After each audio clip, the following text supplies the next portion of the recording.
All my dear students.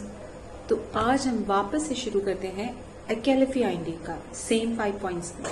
Yes, Acalypha indica is the common name is Indian nettle है, और इसका जो chief action है drug का वो है रेस्पिरेटरी ट्रैक्ट में और इंटेस्टाइन में। सो ये इसके अंदर एक हेमोरेजिक टेंडेंसी है, hemorrhage from all the orifices, especially from rectum as well as from in sputum. Hemoptysis is very important. और दूसरा important बात इसमें यह है कि यहाँ कोई फेब्राइल कंडीशन देखने को नहीं मिलती है। आर्टीरियल ब्लड है, मतलब arterial haemorrhage is more there, active bleeding है, रेड कलर की ब्लीडिंग ज़्यादा है, पैसिव नहीं है।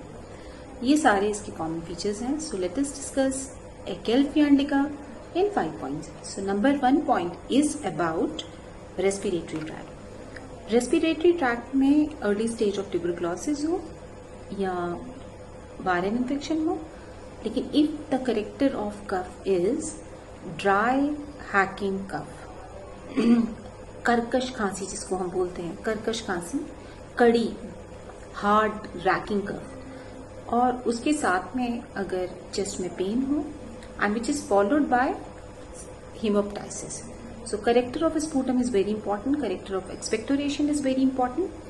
जब भी इस तरीके का अगर सिम्टम होगा कफ का, ड्राई हैकिंग कफ, तो उसके साथ ही ये याद रखिएगा कि it is followed by haemoptysis. जो करेक्टर ऑफ स्पूटम है उसमें ब्लड आएगा, लेकिन ये जो ब्लड आता है पैथोलॉजिकल जो ये कंडीशन डेवलप होती है ये मॉर्निंग में बहुत ज़्यादा है।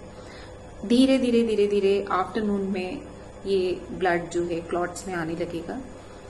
ज़्यादातर जो इसका हेमोरेज है ये मॉर्निंग की तरफ जाता है, ज़्यादा सिम्टम पैथोलॉजिकल सिम्टम मॉर्निंग में जाता है। अब साथ ही इसमें burning in larynx, pharynx and oesophagus, stomach भी मिल सकती है along with chest complaints. Chest में पेन हो सकता है। तो ये हो गई चेस्ट के सिम्टम्स, यस, रेस्पिरेटरी ट्रैक्ट के symptom, number 1 point. Number 2 point is about your intestine. Intestine में very important is spluttering diarrhoea. So spluttering diarrhoea जहाँ एक एक्सप्लोजिव नॉइजी फ्लेटस के साथ में and along with tenesmus, bearing down pain is there, and of course rectal hemorrhage. As I told you, bleeding from various orifices is seen in Acalypha, तो वहाँ आपको ये मिलेगा rectal bleeding, rectal haemorrhage. Now third point is progressive emaciation. Yes, तो यहाँ पे जब वो पेशेंट होता है, जब उठता है मॉर्निंग में, तब बहुत वीक होता है। धीरे धीरे आफ्टरनून और इवनिंग आते आते उसको बेटर फील होना शुरू हो जाता है। तो all pathological condition are worse in the morning is one of the thing. Worse in the morning मतलब उसका स्पूटम हो तो वर्स है, अगर उसका वीकनेस है तो बहुत ज़्यादा होगी मॉर्निंग में, अगर हम उसमें बर्निंग देखते हैं तो मॉर्निंग में ज़्यादा है वीकनेस। सारे सिम्टम्स जो है वो मॉर्निंग में ज़्यादा होंगे, कफ ज़्यादा मॉर्निंग में। तो ये आपको याद रखना है। अब इसका जो 4th इम्पॉर्टेंट पॉइंट है वो ये एग्रीवेशन का पॉइंट जो मैंने पहले डिस्कस कर दिया आपके साथ में कि मोडालिटीज में aggravation, all pathological haemorrhage is seen in the morning. 5th point में आपको इसको थोड़ा सा याद रखना है कंपैरिजन में, क्योंकि आपके पास हेमोरेजिक बहुत सारी मेडिसिन होती हैं।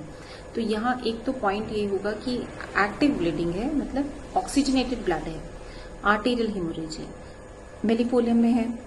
तो मेलिफोलियम में भी आर्टेरियल ब्लड तो है, लेकिन उसका जो मेन ऑरिफाइसिस जहाँ वो इन्वॉल्व है वहाँ नेजल ब्लीडिंग बहुत मार्क्ड है मेलिफोलियम में, जबकि इसमें रेक्टल ब्लीडिंग और हेमोप्टाइसिस ज़्यादा मार्क्ड है। और भी ड्रग्स हैं आपके पास। फॉस्फोरस में it has haemorrhagic along with chest complaint, haemoptysis उसमें भी मिलता है, लेकिन वहाँ फेब्राइल कंडीशंस है। इंपॉर्टेंट पॉइंट अगर आप इसको नोट करेंगे तो वो ये है कि यहाँ फेब्राइल कंडीशंस नहीं होंगी। अर्ली स्टेज हो, कोई ऐसा वायरल हो जहाँ फेब्राइल कंडीशन नहीं होनी चाहिए, तो आप इसको तभी ये इंडिकेटेड है। It's written very clearly, there is no febrile condition. So symptom है, कफ है, चाहे डायरिया है, चाहे आपका ब्लीडिंग हो रही है, चाहे हेमोप्टाइसिस है, पर फेब्राइल कंडीशन नहीं होनी चाहिए।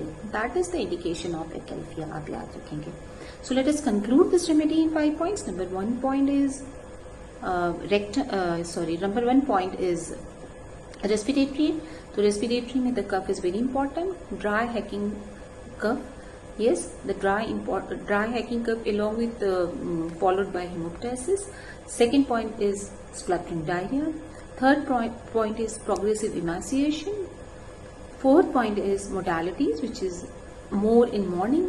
Every pathological condition is more in morning. And fifth point आपको मैंने कंपेयर करके बताया दूसरी हेमोरेजिक ड्रग के साथ. और फिफ्थ पॉइंट ये भी आप याद रखेंगे कि फेब्राइल कंडीशन नहीं होनी चाहिए. That is all about Acalypha. अगर आप ये 5 पॉइंट याद रखते हैं एक्केलेफिया के, जो कि बहुत ही इसका PQRS सिम्टम्स है, तो मेरे ख्याल से इसको प्रिस्क्राइब करने में और लिखने में भी स्टूडेंट्स को कोई प्रॉब्लम नहीं होनी चाहिए. Thank you.